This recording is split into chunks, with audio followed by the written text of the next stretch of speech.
This is a penny. Flip it over, it says 1 dime. That's not a trick.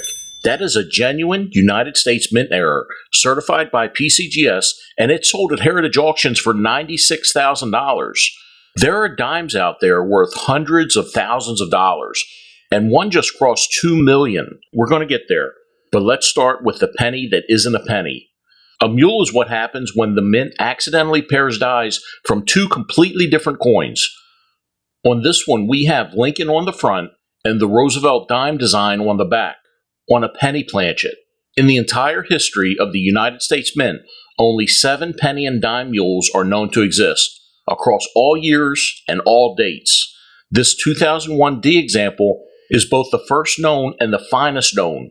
PCGS describes it as a lustrous orange gold premium gem. The Roosevelt reverse shows an unusually broad rim, 3 concentric levels because the dime die is slightly larger than the 1-cent planchet it was pressed onto. Heritage Auctions has sold 4 of these 2001 D mules. They brought 114,000, 78,000, and 66,000. This one, the finest of them all, sold on August 14th, 2024 for $96,000 for a penny. Now I want you to pay attention to this one, because this is a coin that could actually be sitting in your change right now. In 1982, the Philadelphia Mint forgot to put the mint mark on the Roosevelt dime. No P, just a blank field where it should be. The Philadelphia Mint had only started using the P mint mark on dimes in the year 1980, and then they forgot it entirely on a production run in 1982. Now, most examples you find are circulated, worn down, worth a few bucks. But this one, graded Mint State 66 full bands by PCGS, is the only example at that grade in the entire PCGS registry. Full bands means that the horizontal torch bands on the reverse are fully struck and completely separated, as sharp as the day it left the mint. This coin sold at Heritage Auctions in January 2026 for $402. Make sure before you spend your 1982 dimes, flip them over. Look for the P. If it's not there, make sure you hang on to it.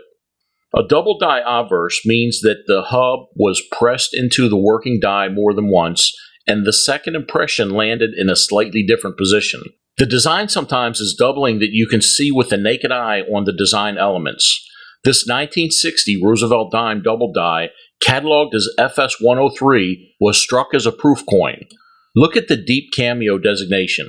That means the portrait of Roosevelt is frosted and 3-dimensional against mirror-like fields. The contrast is beautiful. PCGS has graded exactly one example at Proof 69 Deep Cameo, Population 1, and none finer.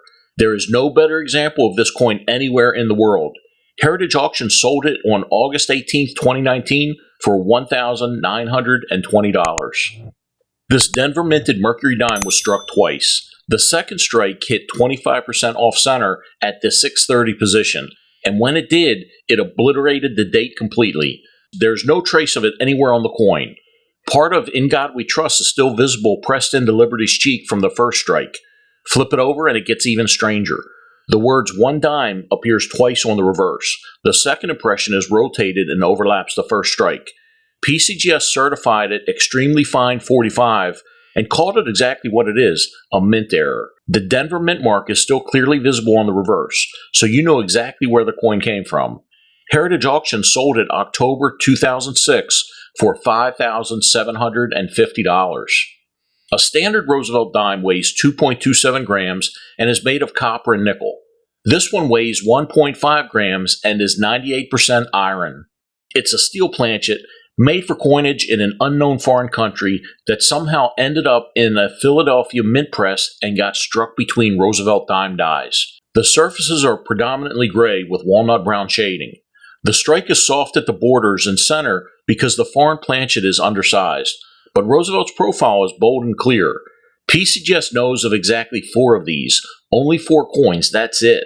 This one sold at Heritage Auctions in August 2023 for $3,360. And coming up, the dime that just sold for over $2 million. It has one of the greatest stories in all of American coinage. You're not going to want to miss that one. 1965 was the year the United States government switched dimes from 90% silver to copper nickel clad. No more silver dimes. Except this dime never got the message. This 1965 Roosevelt dime was struck on a leftover 90% silver planchet from 1964, the last year of the silver dime. It weighs exactly 2.5 grams, which is the standard weight for a 90% silver dime. A clad dime weighs 2.7 grams. That difference tells the whole story. NGC certified it about uncirculated 53.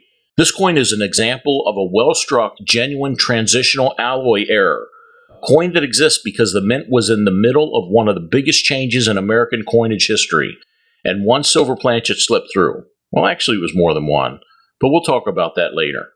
Heritage Auctions sold it in January 2026 for $9,150. If you find a 1965 dime that looks silver, make sure you weigh it.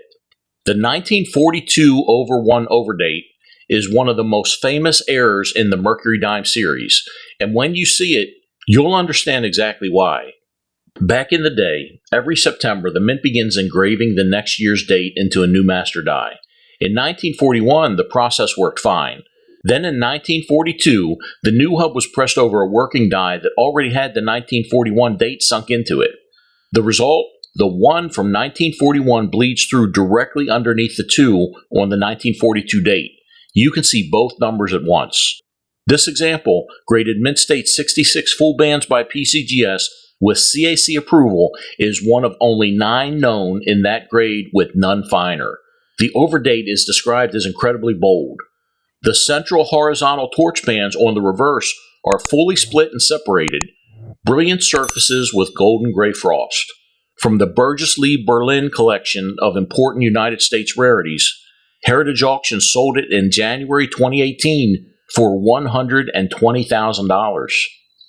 Only 264,000 of these were ever minted.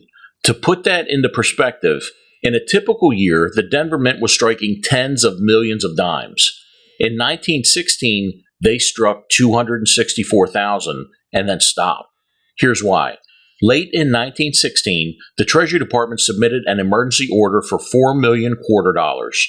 The Denver Mint dropped everything and shifted production.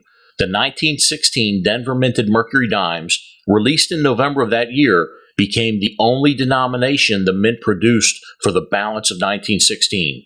The result is the key date of the entire Mercury dime series. This example tied for finest certified by PCGS at Mint State 67 full bands. Both sides are alive with mint frost shimmering beneath rich orange gold, olive, and blue-gray toning. Every feature is fully struck. The central bands are razor sharp. Population is 6 in Mint State 67 full bands with none finer and a green CAC sticker. From the Joshua II collection, the #1 all-time finest PCGS registry set for Mercury dimes. Heritage Auctions sold it in 2010 for $195,500. Only 2 of these exist, just 2. In 1975, the San Francisco Mint was producing proof sets.